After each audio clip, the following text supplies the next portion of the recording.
नमस्कार. तर आज होता गुरुवार.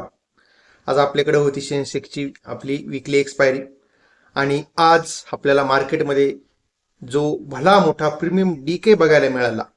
निफ्टी 40-50 पॉईंट वरती आणि कॉल ऑप्शन हे जो 30% आणि 40% मायनस. कुठेही मायनस, कॉलही मायनस. तर असं का झालं? निफ्टीमध्ये आपल्याला 50 पॉईंटचा पुलबॅक जरी बघायला भेटला तरी कॉल वाढच ना. तर असं का झालेलं आहे ते आपल्याला ह्या व्हिडिओ जाणून घ्यायचं आहे. पण त्यापूर्वी जर चॅनलवरती नवीन असाल तर चॅनलला सबस्क्राईब करा. जो आपला टेलिग्राम चॅनल आहे पेडी आहे आणि आपला फ्री आहे, त्याची लिंक तुम्हाला डिस्क्रिप्शनमध्ये खाली दिलेली आहे आणि आपण त्या ठिकाणी जाऊन तो चॅनल जॉईन करू शकता. आणि त्यानंतर जर समजा आपल्याला धनमध्ये डीमॅट अकाउंट ओपन करायचं असेल तर त्याची लिंक तुम्हाला खाली डिस्क्रिप्शनमध्ये दिली आहे. आणि मग आता आपल्याला सुरुवात करायची का असं काय झाले. तर आपल्याला तत्पूर्वी मग हे जाणून घेतलं पाहिजे का नेमकी निफ्टी कुठे होता. काल परवा आपण जे काही व्हिडिओ डिस्कस केलं होतं, म्हणजे कालचा व्हिडिओ जो मी डिस्कस केला होता त्यामध्ये मी बोललेलो होतो का आपल्याला 26,200 हा एक निफ्टीचा मोठा झोन असणारे रेजिस्टंटचा. आणि आज आपल्याला मार्केटने दिवसभर तो झोन तोडला नाही, म्हणजे तो मोठा रेजिस्टंट होता तो मार्केटने आज काय केला, त्याला मान सन्मान दिला, तोडलाच नाही. आणि दुसरी गोष्ट, जो काल आपल्याला मोठा पुलबॅक बघायला मिळाला होता आणि तो पुलबॅक आणि त्यानंतर सगळ्यात महत्वाची जी गोष्ट आहे ती गोष्ट आहे RSI जो आहे त्याचा RSI ओव्हरबॉट झालेला होता. आणि मग आता आपल्याला त्याकरता नेमकी का प्रीमियम वाढले नाहीत हे जाणून घ्यायचंय. त्याकरता आपण येऊ या ठिकाणी. बघा इथे आपण निफ्टीचा जो चार्ट लावलाय, निफ्टीचा चार्ट आपण या ठिकाणी लावलेला आहे. हा निफ्टी 50चा इंडेक्स आहे. आणि आता इथे तुम्ही बघू शकता काल म्हणजे आपण जो मी आपल्याला कालचा जो व्हिडिओ होता त्यामध्ये मी बोललो होतो निफ्टीला आपल्याला 26,200 हा एक मोठा झोन रेजिस्टन्सचा तर आहेच. पण मग आपण जरा थोडंसं जरा याला साधारणतः 15 मिनिटाच्या टाइम फ्रेमवरती आपण घेऊया. आपल्याला या ठिकाणी 15 मिनिटाच्या टाइम फ्रेमवरती याला घेऊया या चार्टला. आणि इथे हा 15 मिनिटाचा टाइम फ्रेम आपण या ठिकाणी घेतलाय. 15 मिनिटाच्या टाइम फ्रेमवरती आपण बघितलं असेल तर एक काल आपल्याला काय बघायला मिळाले. कालचा जो तुम्ही चार्ट बघितला, कालच्या चार्टमध्ये एक मोठा पुलबॅक आपल्याला त्यामध्ये आलेला दिसतोय. मग आपल्याला या ठिकाणी जो एक महत्वाचा इंडिकेटर त्या ठिकाणी ऍड करायचा आहे. तर काल तुम्ही बघितलं असेल तर सुपर ट्रेंड आपल्याला दिवसभर पॉझिटिव्ह होता आणि आज बघितलं तर दिवसभर सुपर ट्रेंड 15 मिनिटाच्या टाइम फ्रेमवरती निगेटिव्ह होता. बरेच जण म्हणत असतील सर आज तुम्ही ग्रुपवरती आज कुठलाही ऑप्शन टाकला नाहीये. त्याला कारणच ते होतं का आज कुठल्याही प्रकारे जो आपला सुपर ट्रेंड आहे तो सुपर ट्रेंड हा आपला आज पॉझिटिव्ह नव्हता. सुपर ट्रेंड दिवसभर जर 15 मिनिटाच्या टाइम फ्रेमवरती जर बघितलं तर 15 मिनिटाच्या टाइम फ्रेमवरती सुपर ट्रेंड हा आपला निगेटिव्ह होता. आणि त्यामुळे आज कुठल्याही प्रकारचा जो ऑप्शन आहे तो ऑप्शन आज मी आपल्या बरोबर शेअर केला नाही. ओके. आणि मग आता आपल्याला ह्या ठिकाणी जरा थोडंसं जाणून घ्यायचंय का नेमकी कशामुळे आपल्याला त्या ठिकाणी आज मी ऑप्शन आपल्याला दिला नाही. त्याचं कारण महत्वाचं बघा. या ठिकाणी आपण हा एक जो पिवट पॉईंट आहे तो पिवट पॉईंट मी या ठिकाणी हा ठेवलेलाच आहे. या ठिकाणी पिवट पॉईंट जर तुम्ही बघितला तर पहिली गोष्ट आपल्याला एक निफ्टीला झोन होता रेजिस्टंटचा. या गोष्टी नीट समजून घ्या. बघा इथे तुम्ही बघू शकाल, तुम्हाला काय दिसतंय, या ठिकाणी रेजिस्टंट 1 आहे 26,180चा आणि हा टॉप आहे आजचा अराउंड त्याच्याच आसपास आहे. आणि परत दिवसभर ती लाईन आहे ती आज निफ्टीने क्रॉस केली नाही. म्हणजे हा पहिला रेजिस्टंट होता तो फेस केला मार्केटनी आणि बरोबर त्याच्यावरती मार्केट गेलं नाही. दुसरी गोष्ट, आता हा जो आहे फिबोनाचीचा टूल्स आहे तो आपण ह्या ठिकाणी काढून टाकू आणि आपण इथे या ठिकाणी घेऊया RSI. तर रिलेटिव्ह स्ट्रेंथ इंडेक्स, म्हणजे तो आपल्याला काय करतो, ताकद दाखवतो. एखादा जो काय स्टॉक असेल त्याची ताकद किती आहे, वरती जाण्याची ताकद आहे का, ते दाखवण्याचं काम जो आहे ते काम आपल्याला RSI करतो. आणि मग इथे तुम्ही जर हा RSI बघितला तर ह्या ठिकाणी तुम्हाला RSI मध्ये आपण काही सेटिंग्स पण असतात आपल्याला. बघा इथे या ठिकाणी कॅल्क्युलेट पर डायव्हर्जन्स, आपल्याला डायव्हर्जन्स म्हणजे जे काही अडथळे असतात आपल्याला ते जर समजा या ठिकाणी तुम्ही असे इनेबल जर केले तर तुम्हाला तेही या ठिकाणी बघायला मिळतात. ओके.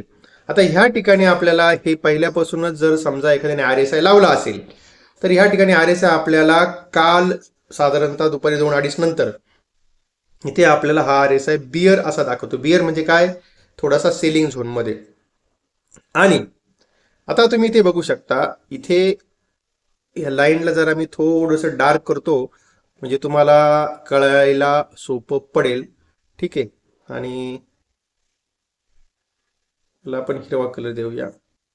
आणि हे बघा, आता इथे तुम्ही बघू शकता का ही जी लाईन आहे बघा, यातली ही जी लाईन आहे, ही लाईन आहे कशाची आहे, ही लाईन आहे सिंपल मुव्हिंग ॲव्हरेज.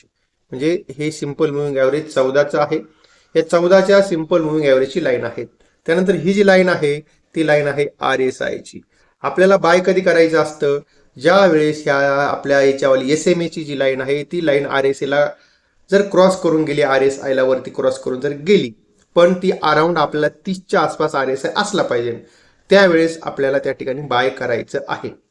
मग आता तुम्ही बघू शकता, इथे काल जर बघितला, कालचा जर तुम्ही चार्ट बघितला, तर काल आपल्याला, काल म्हणण्यापेक्षा 30 तारखेला तुम्ही इथे बघू शकता, इथे आपल्याला जो आर एस आय आहे तो आपल्याला सांगत होता बुल. बुल म्हणजे या ठिकाणी बाय ऍक्टिव्ह झालेले आहेत. आणि त्यानंतर आता तुम्ही इथे बघितलं असेल की ह्या ठिकाणी 30 तारखेला आपण इथे हा जो आर एस आय आहे, हा आर एस आय आपला म्हणजे आपलं जे सिंपल मुव्हिंग ॲव्हरेज आहे ते या ठिकाणी आर एस आयला वरती क्रॉस झालं, त्यानंतर परत खाली आलं. पण ज्यावेळेस परत दुसऱ्यांदा या ठिकाणी क्रॉस झालं, त्यानंतर आपल्याला मोठी तेजी बघायला मिळाली बघा. त्यानंतर आर एस आय हा कंटिन्युअसली वरती जाताना दिसला आपल्याला. इथून आर एस आय कंटिन्युअसली वरती जाताना दिसला बघा, इथून आर एस आय कंटिन्युअसली वरती जाताना दिसला. तर काल मार्केट क्लोजिंगच्या आधी साधारणतः अर्धा पाऊण तास पर्यंत. त्यानंतर आपण बघतोय का जो आर एस आय आहे, आर एस आयची लाईन पहिली, त्यानंतर आपलं सिंपल मुव्हिंग ॲव्हरेज म्हणजेच जे काय आर एस आय आहे, आपला आर एस आय आपण असं म्हणूया सरळ सरळ भाषेमध्ये डाऊन ट्रेंडकडे यायला सुरुवात झाली, या ठिकाणी डाऊन ट्रेंडकडे. असं जर असेल तर आपल्याला त्या ठिकाणी गोष्ट लक्षात घेतली पाहिजे का अशा वेळेस आपला जो निफ्टीचा स्पॉट आहे तो जरी एका ठिकाणी कन्सोलिडेशन केलं तरी त्या ठिकाणी प्रीमियम त्याचा वाढत नाही. ओके, म्हणजे जो आपला कॉल आहे त्याचा प्रीमियम वाढत नाही. मग आज जो आपला प्रीमियम तुम्ही म्हणता बघा, या ठिकाणी बघितलं असेल तुम्ही, निफ्टी जागेवरतीच आहे. निफ्टीमध्ये काही आपल्याला विशेष काही मुवमेंट बघायला भेटली नाही, पण आर एस आय मध्ये आपल्याला खाली खाली येताना दिसतोय आर एस आय. आता ही जी लाईन आहे ही लाईन आर एस आयची आहे. तर आपल्याला त्या ठिकाणी आर एस आय खाली येतोय म्हणजे मार्केट जागेवरती आहे पण ताकद नाहीये. मार्केटमध्ये ताकद नाहीये. इथे मार्केटमध्ये वरती चालला, जो काय आर एस आय वरती चालला म्हणजे ताकद आहे, आणि इथे ताकद नाहीये. आणि त्यामुळे आज जर मार्केटमध्ये ताकदच नाहीये तर मग लोक कशाला ऑप्शन बाय करतील. म्हणून त्यावेळेस आपल्याला त्या ठिकाणी प्रीमियम डिके नेहमीपेक्षा आज आपल्याला जास्त होताना दिसला. त्यानंतर आपल्याला आणखीन एक बघायचं आहे का ज्यावेळेस आपण ऑप्शन एखादा घेतो, त्याला मी तुम्हाला सांगितलं, बऱ्याच वेळेस सांगतोय, पहिल्यांदा टाइम फ्रेम 15चा लावा, 5 मिनिटाचा लावा, नंतर 1 मिनिटाचा लावा. प्रत्येक ठिकाणी चेक करा तुम्हाला काय काय दिसतंय. या ठिकाणी ऑप्शन मध्ये आपण बघूया, निफ्टीचा इंडेक्स ऑप्शन निफ्टीचा आहे आज आपला 6 जानेवारीचा, आणि ह्या ठिकाणी एक 26,200चा कॉल आपण ह्या ठिकाणी बघूया. हा कॉल जर तुम्ही बघितला तर काल तुम्हाला या ठिकाणी काय दिसतंय, सेम तशीच कंडिशन आहे बघा. इथे तुमचा आर एस आय मध्ये ताकद आहे वरती जाण्याची, आणि तुमचं सिंपल मुव्हिंग ॲव्हरेजच्या वरती आर एस आय आहे. ट्रेड घ्यायचा कधी शक्यतो आपल्याला, ज्या वेळेस ही आर एस आय ची लाईन पहिली असेल आणि त्यानंतर आपल्याला दुसरी लाईन असेल सिंपल मुव्हिंग ॲव्हरेजची. जर म्हणजे आपल्यासाठी हे कॉम्बिनेशन चांगलं आहे. पण जर सिंपल मुव्हिंग ॲव्हरेजची लाईन वरती आहे आणि आर एस आय ची लाईन खाली आहे तर यावेळेस आपल्याला ट्रेड घ्यायचा नाहीये. मग तुम्ही या ठिकाणी बघू शकता, आता इथे बघा, इथे या ठिकाणी जो आर एस आय आहे, या आर एस आय ची लाईन खाली आहे आणि आपल्या सिंपल मुव्हिंग ॲव्हरेजची लाईन वरती आहे. त्यामुळे आपला ह्या ठिकाणी ट्रेड सेटअप हा आज बसला नाही. आता मग एखादा म्हणाल सर मग 1 मिनिटाच्या टाइम फ्रेमवरती तर आम्हाला आले सिग्नल, पण मी तुम्हाला पहिल्यांदा बऱ्याच वेळ सांगितलेलं असतं, पहिल्यांदा आपण जरा थोडं लॉंग टाइम फ्रेम मध्ये काय मूड आहे मार्केटचा, शॉर्ट टाइम फ्रेम मध्ये काय मूड आहे, आपण ह्या गोष्टी जाणून घ्या. इथे या ठिकाणी तुम्ही जर बघितलं तर पण आपण 5 मिनिटाच्या टाइम फ्रेमवरती येऊया. 5 मिनिटाच्या टाइम फ्रेमवरती तुम्ही जर आलात तर तुम्हाला या ठिकाणी बऱ्याच ठिकाणी तुम्हाला या ठिकाणी आर एस आय हा आपल्या मुव्हिंग ॲव्हरेजच्या वरती गेलाय, खाली आलाय, खाली आलाय. इथे तुम्हाला बाय पण सिग्नल आलाय, इथे सेल पण सिग्नल आलाय, पण आता त्यामध्ये मुवमेंटच नाहीये. 2-4 रुपयाची मुवमेंट आहे, अशा मुवमेंटमध्ये तुम्ही काही करू शकत नाही. मग त्या ठिकाणी तुमचे एसएल हे आहे ते तुमचे स्टॉप लॉस वाजण्याचं काम त्या ठिकाणी तुमचं होणार. ओके, आता इथे परत 1 मिनिटाच्या टाइम फ्रेमवरती आपण येऊया. आणि इथे आल्यानंतर तर तुम्हाला 1 मिनिटाच्या टाइम फ्रेमवरती आज बरेच सिग्नल भेटले, पण तुमचे बरेचसे सिग्नल मध्ये एसएलच वाचतील. कारण इथे तुम्हाला RSI मध्ये ताकदच नाही, कुठेही ताकद नाहीये. म्हणून आपल्याला त्या ठिकाणी जोपर्यंत RSI ची ताकद दिसत नाही किंवा एकदम RSI 15 मिनिटाच्या टाइम फ्रेमवरती बघा, या ठिकाणी 15 मिनिटाची जी टाइम फ्रेम आहे, या 15 मिनिटाच्या टाइम फ्रेमवरती जोपर्यंत RSI आहे आपल्याला असा बघा एक मोठा आपल्याला फॉल झाला, RSI हा बिलो 30च्या खाली आला, त्यानंतर RSI कव्हर झाला, परत हा 30च्या वरती गेला आणि त्यानंतर तुमच्या सिंपल मुव्हिंग ॲव्हरेजच्या वरती जर गेला तर तुम्हाला त्या ठिकाणी एक चांगला गेन बघायला भेटतो. अशा वेळेस आपल्याला एंट्री घ्यायची. म्हणून दररोज ट्रेड केलाच पाहिजे असं काही नाहीये. कारण होतं काय, तुम्ही दररोज ट्रेड करायच्या नादी जर लागाल तर त्या ठिकाणी पैसे गमावून बसाल. आता इथे तुम्ही बघू शकता बघा, इथे जो काय RSI आहे, हा इथे RSI आपल्याला कंटिन्युअसली या ठिकाणी हा आपल्या सिंपल मुव्हिंग ॲव्हरेजच्या खाली आला आणि त्यानंतर इथे क्रॉस झाला. इथे क्रॉस झाल्यानंतर तुम्हाला इथे एक जो आहे साधारणतः किती पॉइंटचा बघा, या ठिकाणी इथे RSI जो आहे इथे या ठिकाणी याला क्रॉस झाला आणि क्रॉस झाल्यानंतर बघू शकता आपण साधारणतः मुवमेंट आपल्याला इथे भेटली फक्त किती टक्क्याची, किती रुपयाची, 10-1 रुपयाची मुवमेंट बघायला भेटली, पण ती 20% मुवमेंट होती. त्यानंतर थोडं इकडे जर बघितलं आपण बघा, परत या ठिकाणी येऊया आपण आणि इथे आल्यानंतर बघा ह्याही ठिकाणी आपल्याला हा क्रॉस झाला RSI इथे क्रॉस झाल्यानंतर साधारणतः आपल्याला 15-16 रुपयाची मुवमेंट बघायला भेटली. पण त्यानंतर आपल्याला इथे जसाही RSI चांगला वरती आला त्यानंतर एक छानशी मोठी अशी मुवमेंट आपल्याला ह्या कॉलमध्ये बघायला मिळाली.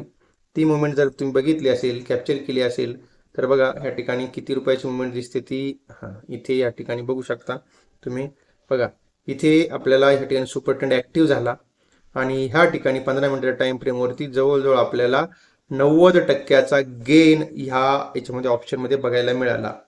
म्हणून आपल्याला नेहमी आपण ज्यावेळेस ऑप्शनमध्येही काम करता, आपण आपल्या इक्विटीमध्येही काम करत असाल तर पहिल्यांदा आपल्याला थोडं एक मोठी टाइम फ्रेम बघा, मोठ्या टाइम फ्रेममध्ये काय कंडिशन आहे मार्केटची आपण ते जाणून घ्या आणि त्यानंतर मग आपल्याला जो ट्रेंड आहे तो ट्रेंड जर समजला, जर ट्रेंड ह्या ठिकाणी तुम्हाला दिसतो निगेटिव्ह ट्रेंड आहे तर मग तुम्हाला निगेटिव्ह ट्रेंड हा जरी असला तरी सुद्धा त्या ठिकाणी मग आपल्याला 1 मिनिटाच्या टाइम फ्रेमवरती पॉझिटिव्ह ट्रेंड आला तर आपल्याला ट्रेड घेणं टाळायचे. आता हेच असंच तुम्हाला बघा या ठिकाणी आपल्याला बघायचं पुटमध्ये काय झालेलं आहे. या ठिकाणी पुट जो आहे हा आपण बघूया 26,200चा पुट आणि या 26,200चा पुटमध्ये सुद्धा तुम्ही बघू शकता बघा, तुम्ही म्हणाल सर कॉलही वाढला नाही आणि पुट मग वाढायला पाहिजे, तर पुट सुद्धा आपल्याला इथे सांगतोय, काय सांगतोय इथे, हा पुट सुद्धा आपल्याला सांगतोय का बाबा माझ्या ताकदच नाहीये. इथे RSI पुटचा RSI खाली येतोय आणि इथे कुठलाही ट्रेड आज पुटमध्ये पण भेटला नाहीये, कॉलमध्ये तर भेटला नाहीये आणि पुटमध्ये सुद्धा ट्रेड आज दिवसभर भेटला नाहीये. म्हणून आज आपण आपल्या ग्रुपवरती कुठलाही ट्रेड शेअर केला नाहीये, कारण ना कॉलमध्ये ट्रेड होता ना पुटमध्ये ट्रेड होता. ओके, तेव्हा जी म्हणजे जी आपण म्हणतो ना का एक मला अशी अपेक्षा आहे का बाबा तुम्हाला समजलं असेल, जे काय माझं म्हणणं आहे ते समजलं असेल. कधी आपल्याला एकदम छोट्या टाइम फ्रेम मध्ये लगेच ट्रेड करायचा नाहीये. आपले ट्रेड कमी झाले तरी चालतील, पण आपल्याला त्या ठिकाणी चांगले ट्रेड घ्यायचे आहेत. आता तुम्ही इथे बघू शकता बघा, इथे तुम्हाला ह्यामध्ये येत ना, जर तुम्ही ट्रेड जर घेतले तर चांगले ट्रेड भेटतात. बघा या ठिकाणी ऑप्शनवरती मला नाही समजणार तुम्हाला, कारण हे ऑप्शन काय होतं का आता इथे जो डाटा दाखवतो तो मागच्या आठवड्याचा आहे, मागच्या आठवड्यामध्ये याच्यामध्ये एवढी मुवमेंट नसते. तेव्हा आपल्याला या ठिकाणी निफ्टीवरती यावं लागेल. निफ्टीवरती तुम्ही जर बघितला तर तुम्हाला याच्या 15 मिनिटाच्या टाइम फ्रेमवरती चांगले ट्रेड भेटतात. बघा 1 मिनिटात थोडासा RSI जो आहे, RSI ला आपण थोडं डिलीट करूया आणि तुम्ही बघा आता इथे 15 मिनिटाच्या टाइम फ्रेमवरती जर तुम्ही या ठिकाणी सुपर ट्रेंड जर समजा टाकला तर आपल्याला त्या ठिकाणी चांगले ट्रेड जे आहेत ते ट्रेड ह्या ठिकाणी बघायला भेटतात. ओके, आणि मग आपण त्या ठिकाणी कल्पना करू शकता, जर त्या वेळेस तुम्ही आपल्या ATM चे जर कॉल जर घेतले तर मग तुम्हाला त्या ठिकाणी किती मोठा त्यात फायदा होऊ शकतो. बघा आता इथे एक ट्रेंड आपला चालू झाला 18 तारखेला सुपर ट्रेंड पॉझिटिव्ह इथे लागला. इथे लागल्यानंतर तुम्ही बघू शकता इथपर्यंत जवळजवळ आपला सुपर ट्रेंड पॉझिटिव्ह होता. म्हणजेच इथे 6 दिवस बघा, हे 6 दिवसामध्ये 360 पॉईंटची रॅली आहे. ही रॅली आपल्याला बघायला भेटली 6 दिवसामध्ये 360 पॉईंटची रॅली. मग जर अशी रॅली तुम्हाला 6 दिवसामध्ये 360 पॉईंटची जर रॅली बघायला मिळाली, एटीएम जर तुम्ही कॉल त्या ठिकाणी जर घेतला तर त्याचा डेल्टा हा अराउंड आपल्याला पहिल्यांदा साधारणतः समजा या ठिकाणी बघा, इथं तुमची सुरुवात झाली 25,800 ला सुरुवात झाली. 25,800चा तुम्ही एटीएम कॉल घेतला, पण 25,900 झाल्यानंतर तो होतो ITMचा कॉल होतो, म्हणजे तो होतो तुमचा इन द मनी कॉल. म्हणजे तुमचा जेवढा निफ्टी वाढतो, म्हणजे जर समजा तुमच्या एटीएमचा डेल्टा जर 40 असेल तर याचा डेल्टा तुमचा ITMचा 70च्या आसपास असतो. म्हणजे जर आपण सरासरी बघितलं तर 50च्या आसपास याचा डेल्टा जातो सरासरी जर काढला तर. मग हे 360 गुणिले 50 म्हणजे जो 180 पॉईंट तुम्हाला एका लॉटमध्ये निफ्टीमध्ये भेटले असते कॉलमध्ये. आणि फक्त किती दिवसामध्ये? 6 दिवसामध्ये. एका लॉटमध्ये 180 पॉईंट 6 दिवसामध्ये जर विचार केला तर ते भरपूर होतात.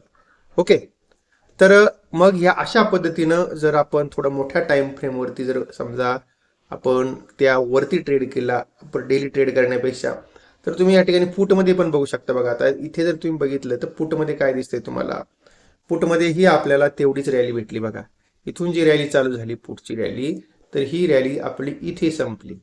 इथेही तुम्हाला याच्यामध्ये 6 दिवसामध्ये परत पुढच्या 6 दिवसामध्ये 226 पॉईंट हे फक्त आपल्याला इथे बघायला आहेत. पण जर खालपर्यंत लोपर्यंत जर बघितलं तर 290 पॉईंट म्हणजे 300 पॉईंटच्या आसपासची रॅली बघायला भेटली. पुढचाही जर तुम्ही बघितलं असेल तर आपण डेल्टावर सगळं कॅल्क्युलेट जर केला तर इथे जो 1,200च्या पॉईंटच्या आसपास पॉईंट भेटले. म्हणजेच पहिल्या 6 दिवसामध्ये 180 पॉईंट, दुसऱ्यामध्ये 120 पॉईंट, 300 पॉईंट तुम्हाला 12 दिवसामध्ये ह्या ठिकाणी जर भेटत असतील एका लॉटमध्ये, तर विचार करा ते किती होऊ शकतात. त्यानंतर परत इथे बघू शकता तुम्ही ह्या 15 मिनिटाच्या टाइम फ्रेमवरती परत इथे रॅली आली. इथे बघा, इथे तुम्ही जर समजा ह्या ठिकाणी सुपर ट्रेंड ऍक्टिव्ह झाला आणि इथे जर तुम्ही ह्या ठिकाणी ट्रेड जर घेतला तर परत इथे जो 200 पॉईंट तुम्हाला एका दिवसामध्ये भेटलेत. म्हणजे इथे जो 100 पॉईंट तुमचा कॉल वाढला असेल, आपण डेल्टा पकडला 40, 50 आणि 40 आणि 60चा जरी पकडला तरी 50चा डेल्टा जर पकडला तरी इथे जो 100 पॉईंट होतात. म्हणून आपल्याला नेहमी ज्यावेळेस ऑप्शनमध्ये ट्रेड करतो पहिल्यांदा आपल्याला त्या ठिकाणी ऑप्शन जे आहेत ते ऑप्शनचा पाठीमागचा आपल्याला चार्ट आहे 15 मिनिटाचा टाइम फ्रेमचा, तो आपल्याला बघणं गरजेचं आहे.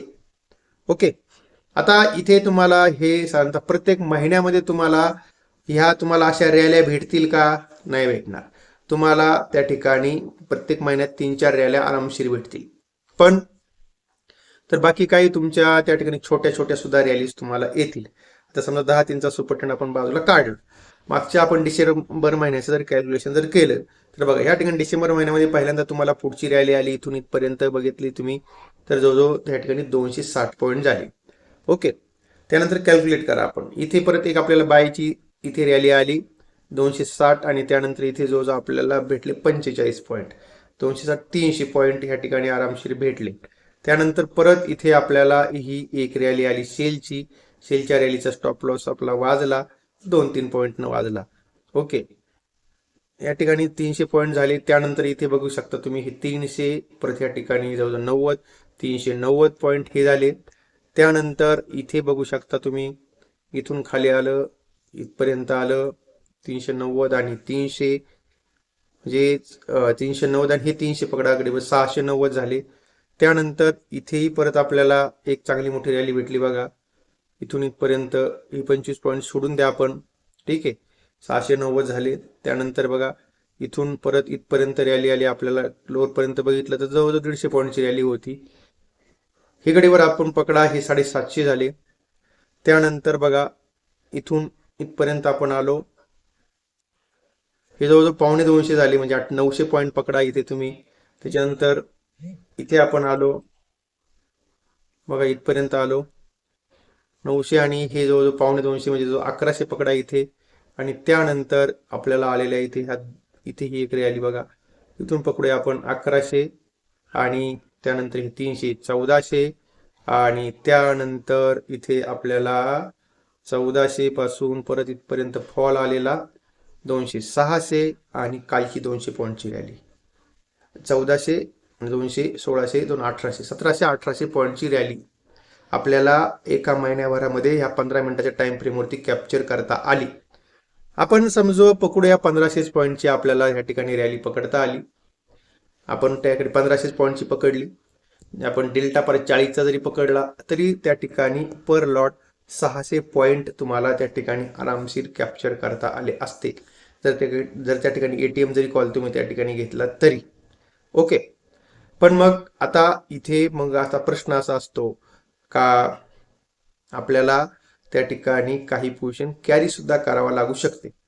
पण आपल्याला ज्यावेळेस तुम्ही 15 मिनिटाच्या टाइम फ्रेममध्ये ट्रेड करता तर अशा मोठ्या 100 रुपयाच्या आसपासचा त्या ठिकाणी जो प्रीमियम असेल तो घ्यायचा नाही. आरामशीर आपल्याला 50-1 रुपयाचा जो प्रीमियम असेल तो घ्यायचा आहे, म्हणजे आपलं नुकसान कमी होईल. खूप काही लॉट घ्यायचे नाही, 1 किंवा 2च लॉटमध्ये काम करायचं आहे. म्हणजे काय होईल, आता काय होतंय का एखाद्या वेळेस माणूस काय करतो, सगळे पैसे एकाच वेळेस लावतो आणि मग त्या ठिकाणी तुमचं नुकसान होतं. म्हणून आपल्याला त्या ठिकाणी खूप काही पैसे लावायचे नाही आहेत.